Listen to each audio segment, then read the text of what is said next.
When I go up and down the country talking to members, talking to government, one thing that strikes me and all of us at the CBI at the moment is that this sense that we're at a real moment in history. So when you look around at some of the issues we face, we've got Brexit and redefining our relationship with the world. That's the challenge of a generation in its own right. We've got some pressing regional inequalities that we need to address.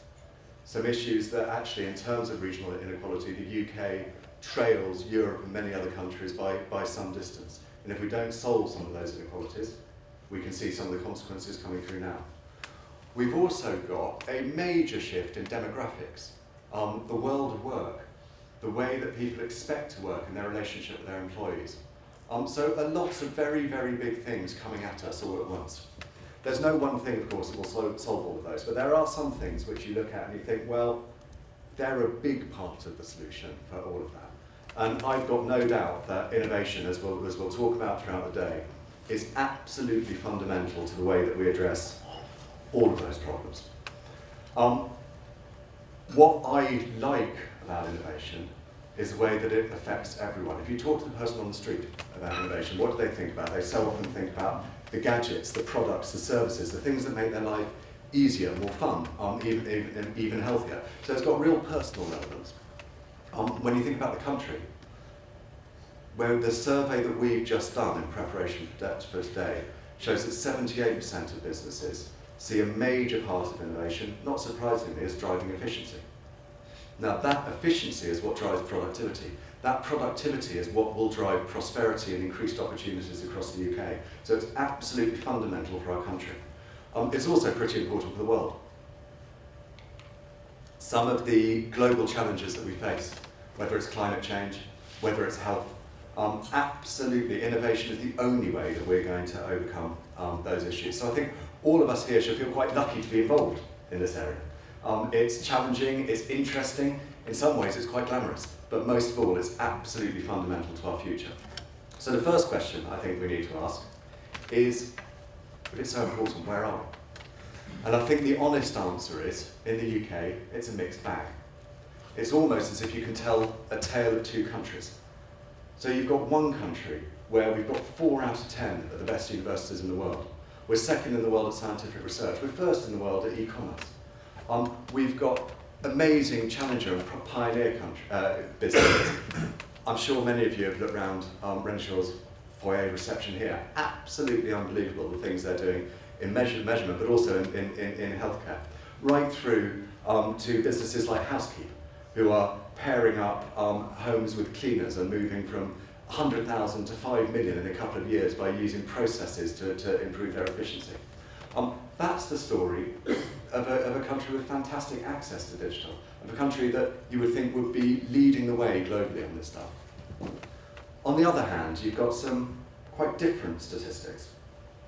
26th out of 28 countries in the EU on new to market and new to firm innovation. 18th out of 25th on uptake from SMEs. A bit stuck on 1.7, just about, % of GDP spent on R&D. Whilst decent access to digital technology, uptake lags behind. There's clearly a divide here, and that's clearly an issue. It's an issue right now, but if you look at the pace of change of technology, the pace of change of innovation, you can see how it's going to become, it could become even more of an issue in the future. So McKinsey Global Institute are quite clear that the pace of change now is 10 times greater than the Industrial Revolution. The scale of change is 300 times greater. If we don't join up and tackle that pace of change together, the divide that we risk at the moment will turn into a gaping chasm. So, what should we do? I think the first thing, and this is where, in preparation for the day, the CBI have done a fair bit of work, is understand the audience, understand the market. So we've researched with members where they are on innovation, on automation, on AI. We see that half of all businesses do believe that this is going to fundamentally transform their sectors over the next 10 years. 42% are investing ahead of that. So that's encouraging, but there's still an awful long way to go. And whilst we have a third of businesses who are pioneers, and about a third who are experimenters, we've still got 27%, nearly a third, who are followers, and who are waiting and seeing. And of those, half have very little investment plans in AI, for example, at all.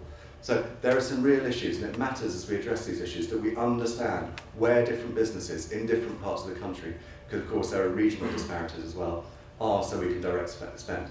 So first thing is insight. Second thing, of course, is action. Now, we at the CBI are delighted that in all of the party manifestos, there's a proper commitment to getting to 3% or above spend on R&D. There is maybe some benefit to having a general election after all. But we have to hold them to it. We have to make sure that that actually happens. It's not just a manifesto project. We also have to make sure that this isn't just government investing, that business follows suit. 2/3 of this money has got to come from the business community.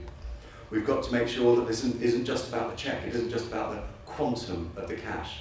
It's about understanding where to spend that money.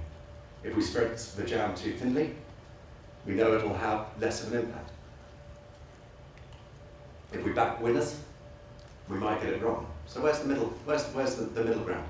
So I think a really thoughtful approach in partnership is absolutely critical. And I think the final thing I'll say is, again, this comes through very strongly from members, and I didn't necessarily expect it to come through as strongly as it does. This innovation, this progress, this pace of change doesn't happen in isolation. There are whole swathes of society out there who are concerned about what it means for them. When you listen to people projecting to the future, you have very different camps. You have some camps who say this pace of change will lead to more jobs. There'll be higher paid jobs. There'll be higher skilled jobs. In many ways, that would be great.